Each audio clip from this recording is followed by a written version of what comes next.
यह कहानी नीलम और विकास की है। नीलम अपनी शादी के 1.5 महीने बाद ही विधवा हो जाती है और उसके जीवन में अचानक ही पतझड़ आ गया है। नीलम को ऐसा लगता था जैसे वह संसार की सबसे बदनसीब औरत है। उसकी आंखों के आगे उसका अंधेरे जैसा भविष्य हमेशा घूमता रहता था। नीलम के घर में सिर्फ उसकी बूढ़ी माँ थी और नीलम के पति के गुजरने के बाद नीलम के पिता भी इस दुख में गुजर जाते हैं। एक बड़ा भाई था, लेकिन वो तो सबसे मुंह मोड़कर अपनी पत्नी को लेकर कहीं और रहने चला जाता है। इसलिए अब नीलम को लगता था कि ज़िंदगी में कभी भी खुशी उसके दरवाजे पर दस्तक नहीं देगी। इधर विकास की बात करते हैं। विकास की शादी 2 साल तक तो अच्छी चल रही थी, लेकिन फिर उसकी पत्नी का किसी और के साथ चक्कर चलने लगा और वो उस दूसरे आदमी के साथ खुलेआम अय्याशी करने लगी। फिर कुछ ही दिनों में उसने विकास को तलाक देकर दूसरे आदमी से शादी कर ली। विकास अपनी पत्नी से बहुत प्यार करता था, लेकिन तलाक होने के बाद वह अपनी पत्नी के बिना बिल्कुल ही अकेला सा हो गया और अपनी सुनसान वीरान जिंदगी अकेला ही काटने लगा। वह नहीं जानता था कि अब उसका भविष्य कैसा होगा, कभी वह फिर किसी से शादी कर पाएगा या नहीं। तभी एक दिन नीलम और विकास दोनों ही किसी की शादी की सालगिरह में जाते हैं। नीलम की एक सहेली विकास को जानती थी और उसी ने ही उन दोनों को मिलवाया। विकास से मिलकर नीलम को अच्छा नहीं लगा, क्योंकि विकास अपनी पत्नी के बारे में निगेटिव बातें कर रहा था और यह सुनकर नीलम को विकास पर गुस्सा आ रहा था कि वह औरत के बारे में इतना गलत कैसे बोल सकता है। लेकिन बाद में उसकी सहेली मंजू ने बताया कि विकास कितना दुखी लड़का है। वह अच्छे खासे पैसे कमाता है और उसके परिवार वाले भी बिल्कुल सीधे हैं, लेकिन फिर भी उसकी पत्नी ने दूसरे मर्द के चक्कर में इस बेचारे को धोखा दे दिया और अब विकास दिन रात रोता ही रहता है।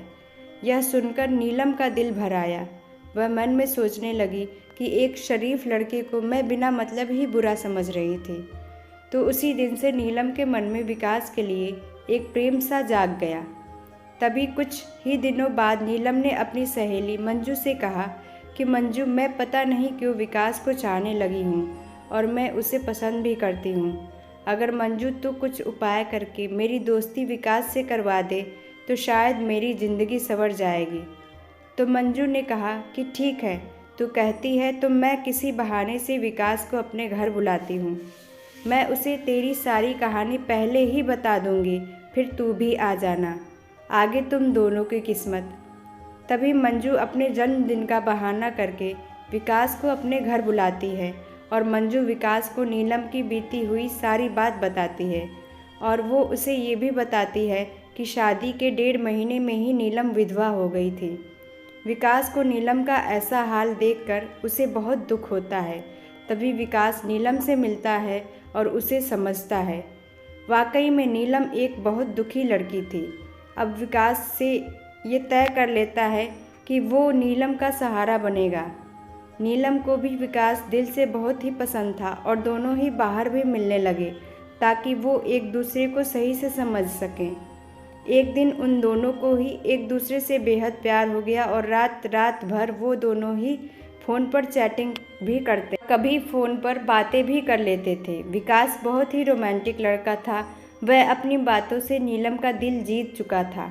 नीलम को भी विकास के मुंह से अपनी तारीफ़ सुनना बहुत ही अच्छा लगता था। दोनों ही हर रविवार को मिलते थे, पार्क में घूमने जाते थे और कभी कभी रात को होटल में डिनर करने भी चले जाते थे। तभी एक दिन नीलम विकास को अपने साथ अपने घर ले गई और उसे अपनी माँ से मिलवाया।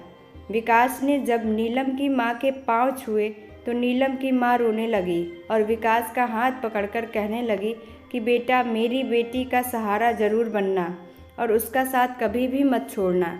मेरे सिवा इसका कोई भी नहीं। अब मेरा भी कोई पता नहीं कब उस भगवान का बुलावा आ जाए। अगर मैं मर गई तो मेरी जवान लड़की का क्या होगा।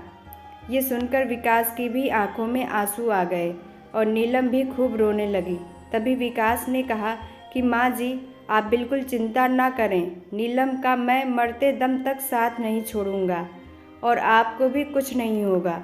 और आपकी बेटी का मैं ज़िंदगी भर ही ख्याल रखूँगा। ये सुनकर नीलम की माँ और नीलम को बहुत ही अच्छा लगा और नीलम विकास का हाथ अपने गालों पर लगाकर रोती है। तभी एक दिन दोनों ही पार्क में बैठे थे तो नीलम ने कहा कि विकास, तुम अपने घर वालों से मुझको कब मिलवाओगे। विकास ने बात टाल दी और उससे प्यार भरी बातें करने लगा और कहा, नीलम, मैं तुम्हारे बिल्कुल नज़दीक आना चाहता हूँ, बोलो तुम मुझे अपने करीब कब आने दोगी। लेकिन नीलम विकास को अपने करीब आने से मना करती है, मगर फिर भी थोड़ा बहुत वो दोनों प्यार कर ही लेते हैं। तभी नीलम की सहेली मंजू ने नीलम के कान भरना शुरू कर दिए। उसने कहा कि नीलम, लड़कों पर इतना जल्दी भरोसा नहीं करते, तू तो सीधी सादी है, विकास को अपनी माँ से भी मिला दे। लेकिन विकास ने तुझे किसी से मिलवाया?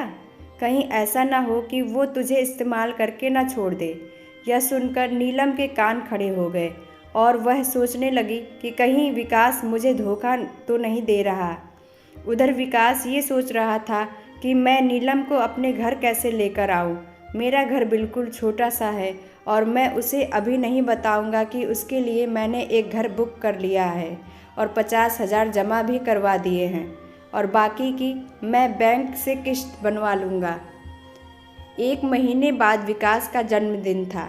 विकास ने सोचा, मेरे जन्मदिन पर ही नीलम को सरप्राइज़ दूंगा और तभी नीलम और उसकी माँ को भी घर बुला लूँगा। उसी दिन नीलम से शादी की सारी बात करके उसे सगाई की रिंग भी पहना दूंगा, क्योंकि नीलम के परिवार में और कोई नहीं है, इसलिए सारा कार्यक्रम नीलम और उसकी माँ के सामने ही हो जाएगा। अगले दिन नीलम विकास को फ़ोन करती है और गुस्से में कहती है कि तुम अपने घर वालों से मुझे कब मिलवाओगे। विकास फिर से बात को टालते हुए बात को पलट देता है। अब नीलम का शक और भी बढ़ जाता है। तभी नीलम विकास से कहती है, तुम्हारे बैंक में कितने पैसे हैं, मुझे अपना बैंक बैलेंस दिखाओ। लेकिन विकास ने बैंक बैलेंस दिखाने की बात भी टाल दी, क्योंकि सभी पैसे उसने मकान के बयाने में दे दिए थे और उसके अकाउंट में यही कोई 8 से 10 हज़ार ही पड़े थे। नीलम का शक अब बढ़ता ही जा रहा था और वो ये सोच लेती है कि विकास वाकई में मेरा इस्तेमाल कर रहा है और वो मुझसे शादी भी नहीं करेगा, इसलिए नीलम विकास का फ़ोन तक उठाना बंद कर देती है। इधर विकास इंगेजमेंट की सारी तैयारी कर चुका था। बातों ही बातों में उसने नीलम की अंगूठी का भी नाप ले लिया था और नीलम को इसका पता भी नहीं चला था। विकास ने नीलम की तरफ से खुद की भी अंगूठी बनवा ली थी ताकि नीलम की माँ का कोई भी खर्चा ना हो सके। विकास ने किसी से थोड़ा कर्जा लेकर नीलम के लिए साड़ी और उसका सारा सामान खरीद लिया था और उसकी माँ के लिए भी एक सुंदर साड़ी खरीद ली। अब विकास ने सबको यह कह दिया कि मेरे जन्मदिन वाली रात को मेरी सगाई नीलम से है और उसके घर में भी उसने सबको बता दिया था। सारी तैयारी हो चुकी थी। तभी एक दिन विकास ने नीलम को 3 बार कॉल किया, मगर नीलम ने उसका फ़ोन गुस्से में उठाया और कहा कि क्या बात है, जल्दी कहो। तो विकास ने कहा, कल शाम को 5 बजे तुम और तुम्हारी माँ को मैं लेने आ रहा हूँ। तो नीलम ने कहा कि मुझे कहीं भी नहीं जाना। तो विकास ने कहा कि नीलम, कल मेरा जन्मदिन है। विकास ये बताया, लेकिन फिर भी नीलम ने विकास को जन्मदिन की बधाई नहीं दी। तभी नीलम ने सोचा कि जन्मदिन में चली जाती हूँ, इससे विकास का पर्दाफाश भी हो जाएगा। अगली शाम नीलम और उसकी माँ तैयार हो जाती हैं और अनिल की गाड़ी में बैठकर उसके साथ चली जाती हैं। पूरे रास्ते नीलम ने विकास से कोई भी बात नहीं की। उसे तो विकास के रूप में एक धोखेबाज नज़र आ रहा था। तभी जैसे ही नीलम विकास के घर की दहलीज पर कदम रखती है, वैसे ही विकास की माँ आरती की थाली लेकर आती है और नीलम को टीका लगाकर उसकी आरती उतारती है। ये देखकर नीलम हैरान रह जाती है। तभी वो भी विकास की माँ के पाँव छूती है। उसकी माँ उसे अंदर आने के लिए कहती हैं। सभी लोग खड़े थे, विकास के बड़े भाई भाभी, विकास के भतीजा भतीजी और विकास की माँ व भोले भाले उनके बाबूजी। सभी लोग नीलम और उसकी माँ का स्वागत करते हैं और बैठने के लिए कहते हैं। अब विकास का जन्मदिन भी मन जाता है। उसके बाद नीलम जाने के लिए कहती है। तो विकास की माँ कहती है कि बहू, तुम्हें जाने के लिए नहीं बुलाया है, हमेशा के लिए यहीं रखने के लिए बुलाया है। नीलम समझ नहीं पाती। तभी विकास की बड़ी भाभी 2 फूलों की माला और एक प्लेट में 2 अंगूठी लेकर आती हैं।